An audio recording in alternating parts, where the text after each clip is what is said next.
Hello and welcome to the Arsenal Ramble, where today we're doing a raw reaction podcast following the massive 4-2 win against Aston Villa this afternoon. We're currently recording about half an hour after the final whistle was blown, so if we miss anything or we misorder anything, it's probably because we're still high on emotion. But as ever, I'm joined by my co-rambler Dave. How you doing, mate? You all right? Yeah, I'm all good, mate. All good. Just absolutely buzzing, to be honest. I've missed that feeling. I've missed that winning feeling. So glad to get the 3 points as well. It was just an absolute crucial game, just to keep that pressure on City. And yeah, absolutely buzzing. I couldn't contain myself really. In the first half, I couldn't keep still. It was just an absolute roller coaster of a game. Um, I had to I had to go for a little run on the treadmill and watch the second half. In the gym because I just couldn't sit still, and it sort of settled the nerves a little bit, so it kind of paid off. How about you, mate? You all right? Yeah, I mean, I wish I took a leaf out of your book because I absolutely went through the ringer of that whole game. I went through every emotion. I went through being absolutely distraught, depressed, ecstatic, elated. I can't even put my finger on, how crazy that game was. But it just shows you how immense football can be in terms of your emotional state through a 90-minute period. But yeah, it was so important that we came out today with the 3 points and to keep the pressure on Man City. And we couldn't afford to drop any points, and we didn't. We made hard work of it in the end, but Yeah, absolutely buzzing, properly buzzing. yeah. We did make hard work of it, but ultimately, when we look back at when we finish the season, we look back. We're not going to be looking at these little niggly games. We're just going to be looking at where we picked up 3 points, aren't we? And this was one of those times. So yeah, I'm just so thankful that we could get back to winning ways. Really.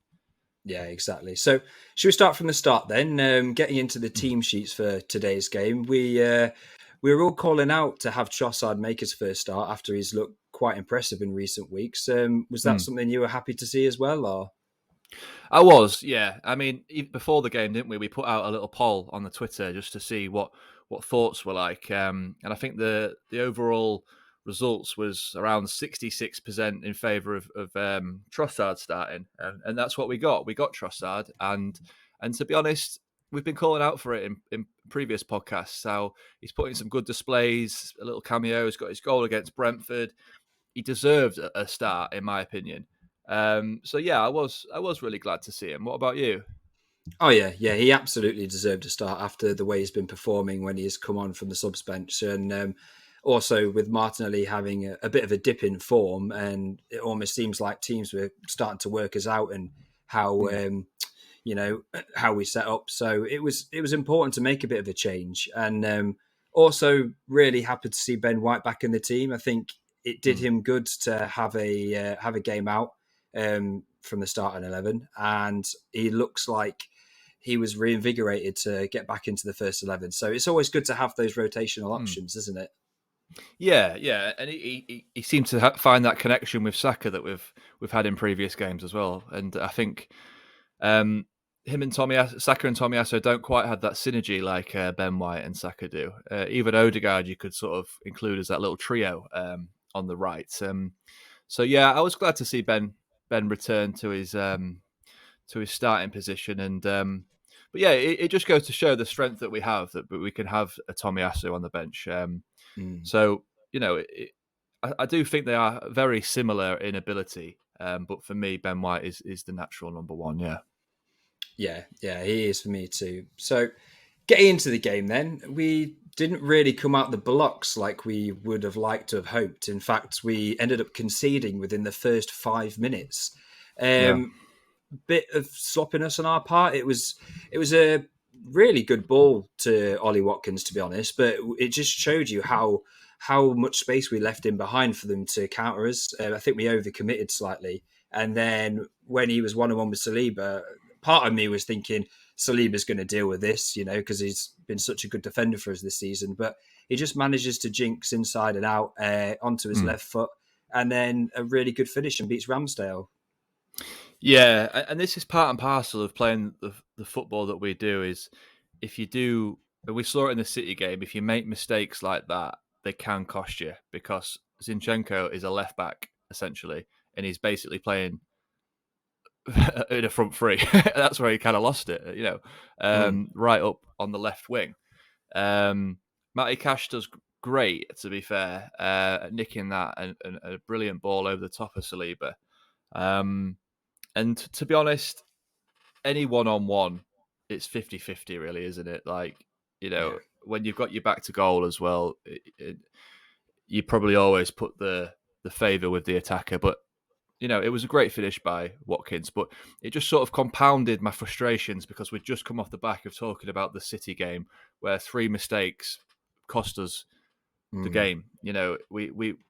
We went pretty toe to toe with City, and it was ultimately us that threw it away with sloppy mistakes.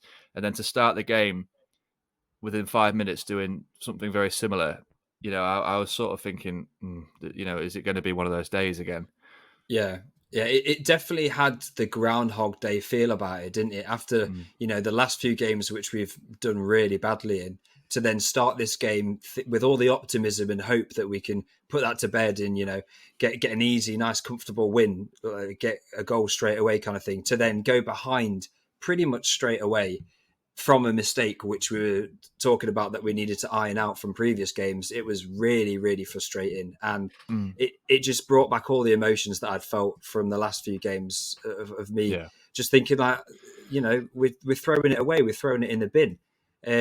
But not long after that, we actually ended up equalising. It was a bit of a spillsy ball around the box, bouncing up, and then it ended up sitting up nicely, really, for Bukayo Saka, who it's a really, really decent finish, this, because you'd expect if a ball was bouncing up like that, 9 times out of 10, a player would smash this over the bar or they'd slice it, but he just is composed and then finishes it really superbly into the top left bin, really, didn't he? So what were your thoughts on that goal? This was a great goal, because these are the sort of little half chances or little moments where you have to take your chance, especially when you're 1-0 behind. You have to take these just to level the playing field and start again, recalibrate. And it was such a great time to score, only 10 minutes after conceding. And, Saka's been our best player, especially throughout this little rut that we're in. He's still managed to maintain a certain degree of form. And that is difficult to do with some of the performances that Arsenal have put in February, really. So absolutely brilliant goal, really well taken. And it just adds a little bit of a silver lining to it as well, because Tyrone Mings just makes an absolute meal of it, doesn't he? Like, all he had to do was head it out for a throw in or whatever, but he basically just heads it right on his foot. Like, it's absolute terrible defending. Yeah. And I'm glad it happened to him, because there's something about Tyrone Mings I really don't like. I think it was that game where he effectively picked up Saka. Do you remember? He sort of picked him up, just threw him onto the ground, and we didn't get a penalty. And I'm glad that of all the players to make a mistake, it was him in that situation. But yeah, great goal.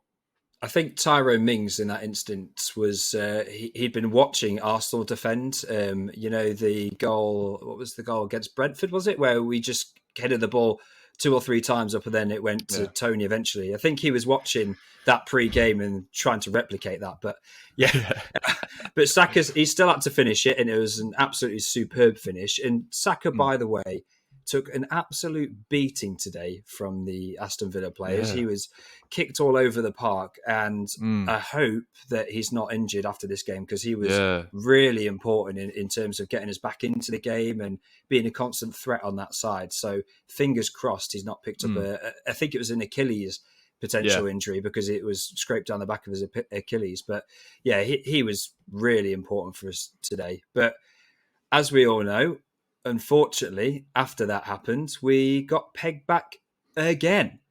And this, to be fair to Aston Villa, it was a really good passage of play by them, but quite a poor defensive passage of play for us. They just kind of walked through our whole midfield. No one really made any challenges. They got the ball up quickly, and then they had a superb ball played inside on the left wing, and then it got cut back, and you're expecting the player to just hit it here, but he just dummies it for Coutinho, who then, when he's in that position, he's he's superb, really, isn't he? You know he's going to finish that. And I think Yeah. Ramsdale, he dived the wrong way. I thought that was a bit strange because the angle was covered for that side. But do you think Ramsdale could have maybe done better in that instance, or? Not really. To be honest, he does disguise the shot quite well because he sort of opens his body out, doesn't he, as if he's going to curl it into the far corner. But then, last second slots it in the other side. So I don't know. I know what you're saying, but I don't think we can be too critical of him. I think the critique needs to be with our defensive press, because that's where we've done so well up until this point, especially in pre-World Cup. Our defensive press resulted into so many turnovers of the opposition team and then resulted in chances for us. But we're just not seeing that recently. And this is a perfect example where we just switched off. There was no press whatsoever. We just, we saw them. We saw Martinez kick it out a few times and thought, oh, well, they're just going to do that for the rest of the game. Well, no, it doesn't necessarily mean that. They can go short and they can play out from the back. And it sort of caught us off guard, which is really, really rookie.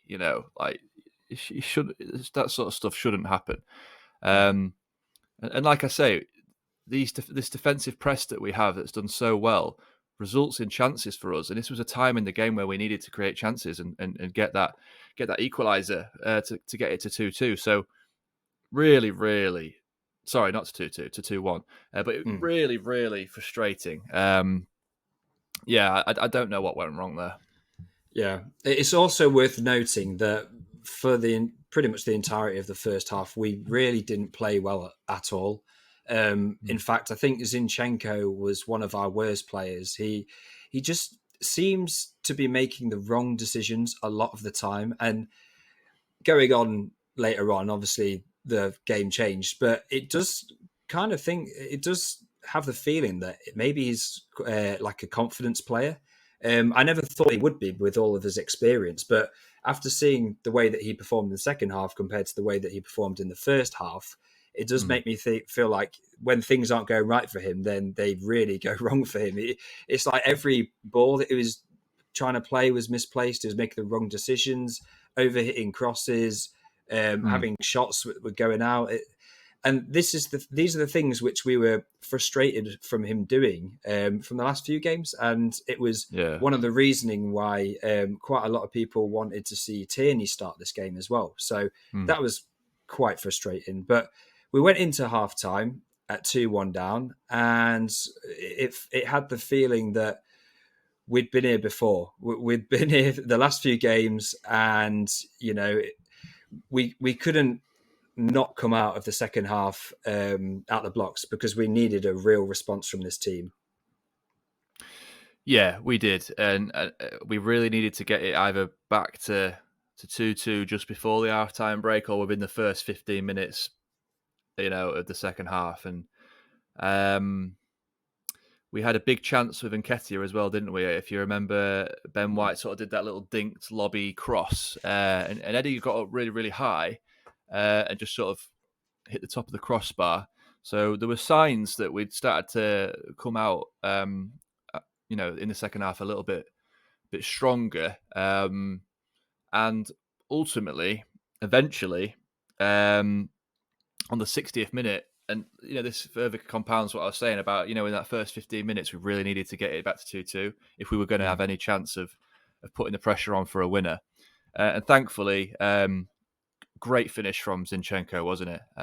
It was a drilled low from the edge of the box. And it had been coming, let's be honest. And we didn't just sort of over-celebrate it and sort of accept that we're drawing, and we ran back to the centre circle, and I think that showed that we're here now to get all 3 points.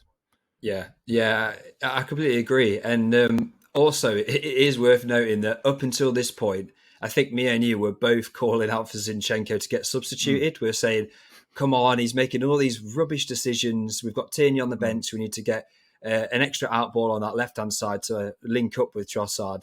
And as we were saying that to each other, he then goes and rifles that in the bottom corner. We were like, oh, okay, it just shows you like how things Yeah, can change in football so quickly. But yeah, it was a really decent finish, and something that I was quite impressed to see is we had these little corner routines in this game, which was almost like an extra string to our bow, wasn't it? We're doing this short corner and then dribbling it out and then passing it to someone who's on the edge of the box, and we actually created two or three fairly decent opportunities, a few half yeah. chances from this sort of corner routine, and then obviously the Zinchenko one, which we scored from. So it's good that they've been working on that on the training ground, and even better that we scored from it.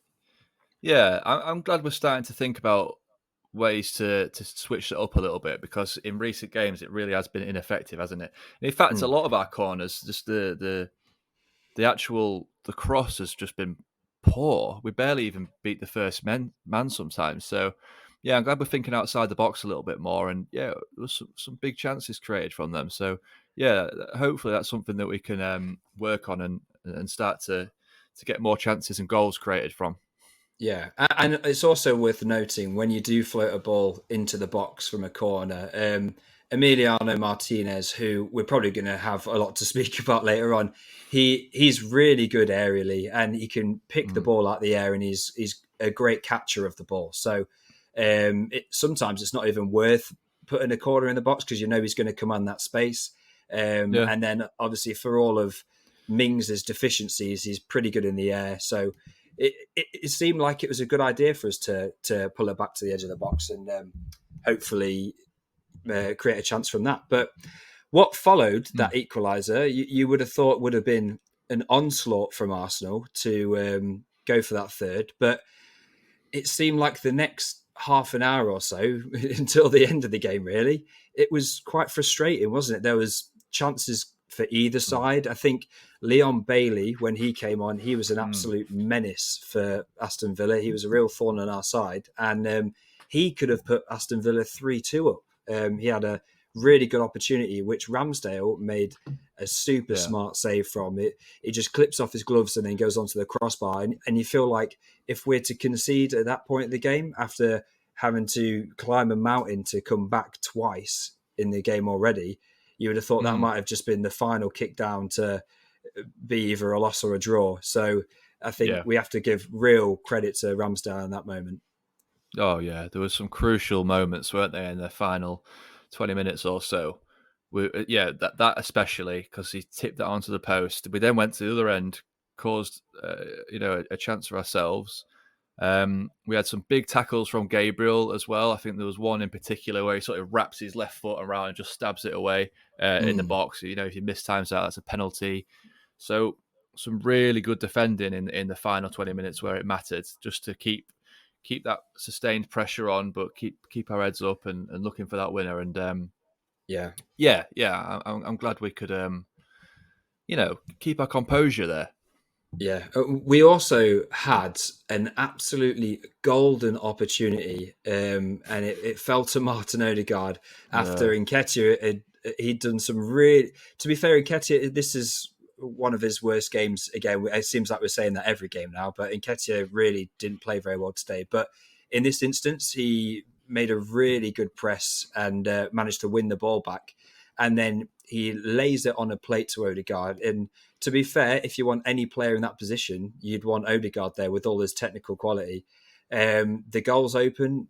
All he's got to do is slot it in, mm, and he drags it just wide, and his face is in the turf. And you're feeling at that point, I think it was about 75 minutes or so in after he'd yeah. equalised, it just felt like this sums up all of the last few games. It sums up how we're feeling at the minute. You know, we're so close, Mm, but then we're bottling it almost.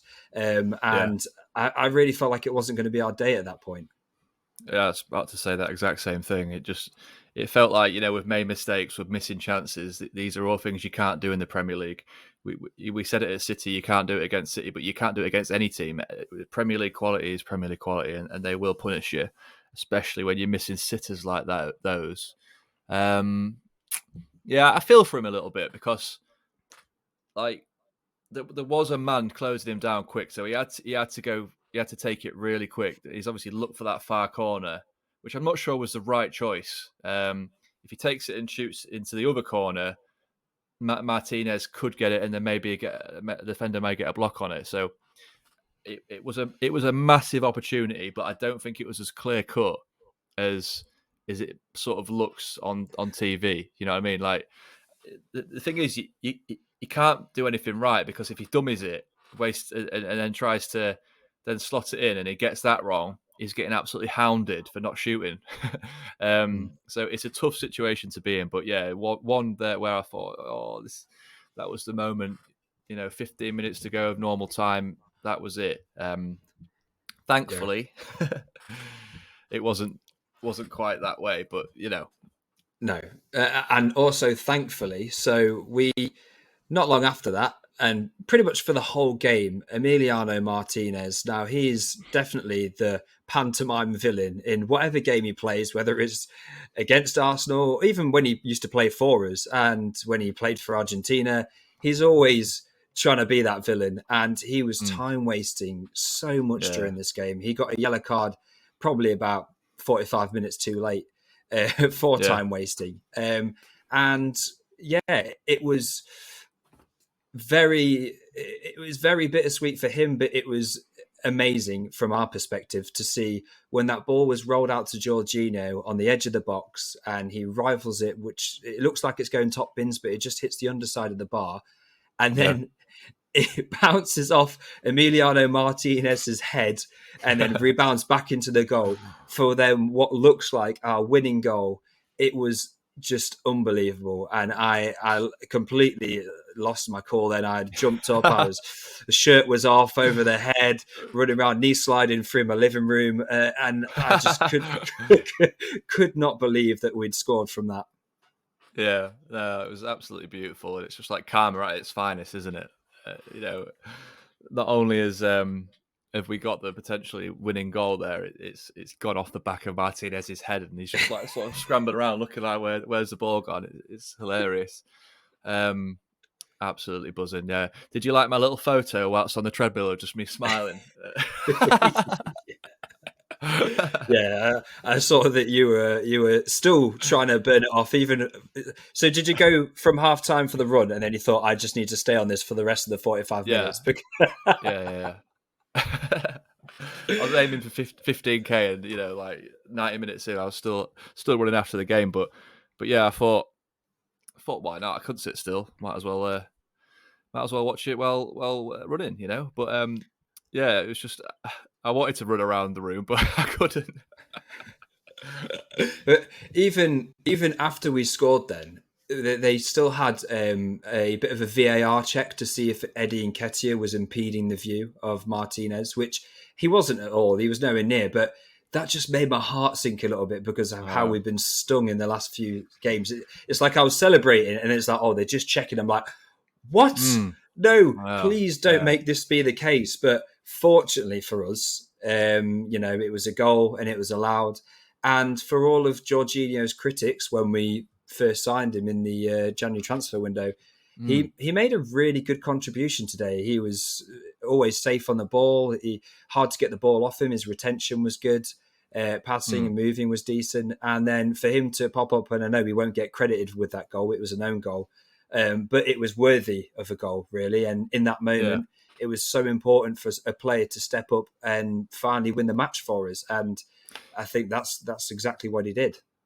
Yeah, I really want to see Jorginho stay in the team when Partey's fit, but play in Xhaka's role, because Xhaka today was really quite ineffective both ends. He was giving away sloppy passes going forward, and he's just not providing that. In the first half of the season, he was getting in on the goals and the assists all the time. Now he's sort of becoming a bit of a block on it almost. It's just not flowing through Xhaka at all. And I wonder if it's just maybe a bit of fatigue. He's getting on a bit now, age-wise. Maybe rotating him with Jorginho could be a clever option to keep them both fresh and fit. And I do like Jorginho's level of passing and the quickness and sharpness of his movements. It is something that I didn't necessarily notice too much at Chelsea.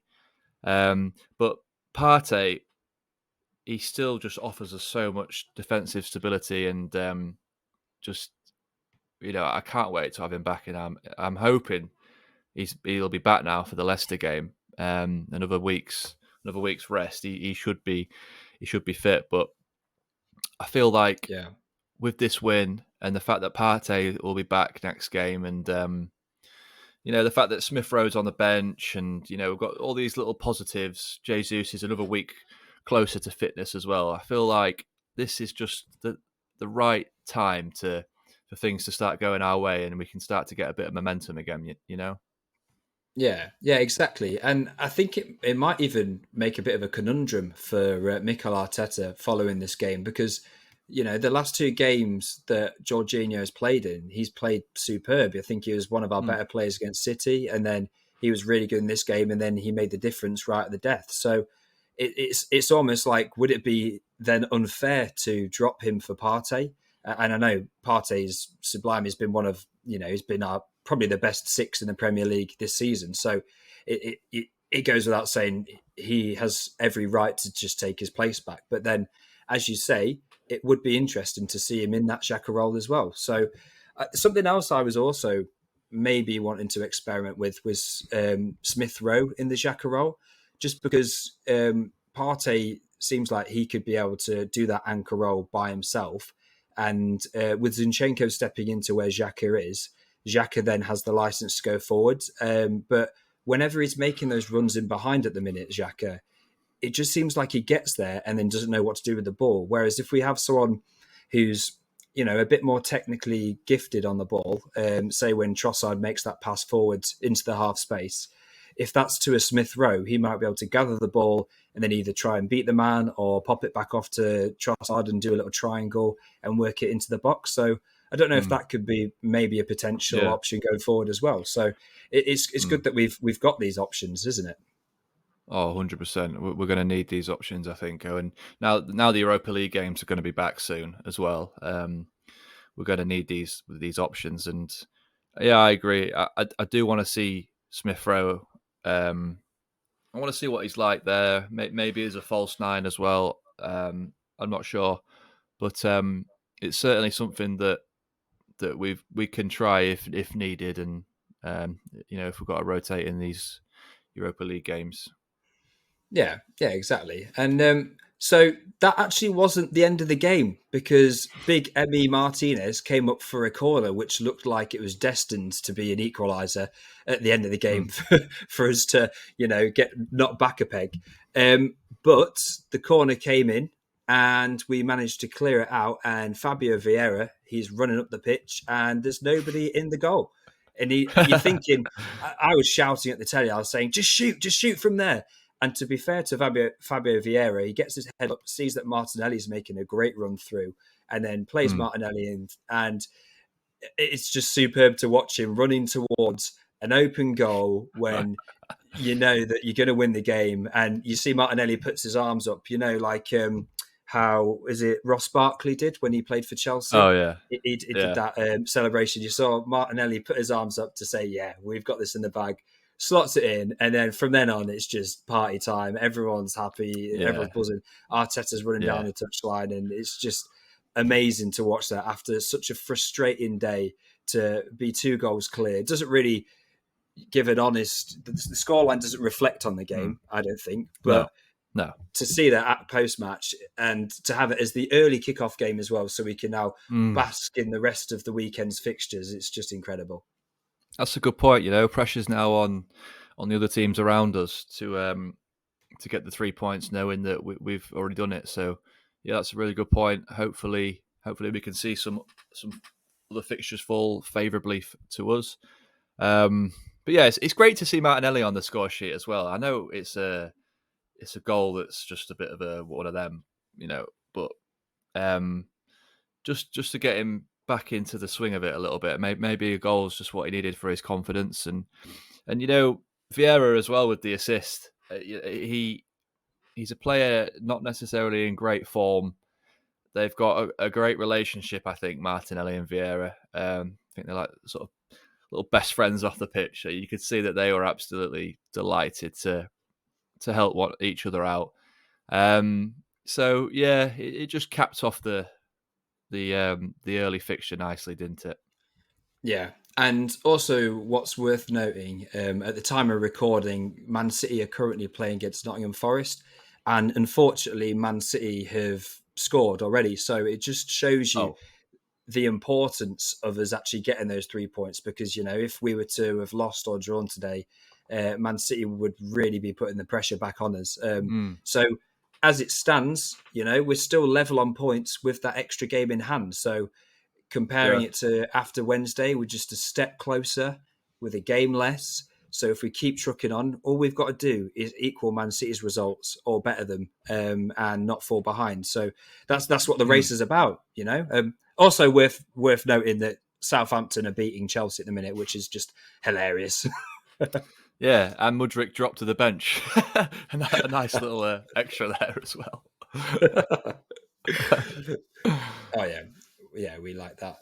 So, is there anything else that you want to cover from today's game? Because I know it's a Saturday evening, so I think we're both going to be doing things this evening. But we just really Yeah. wanted to get this out for you guys to listen to, be Mm. able to indulge in some more Arsenal beating villainous. Just bask in the glory, Bask in the But glory. no, that's it. I think, yeah, I'm happy with everything we've said.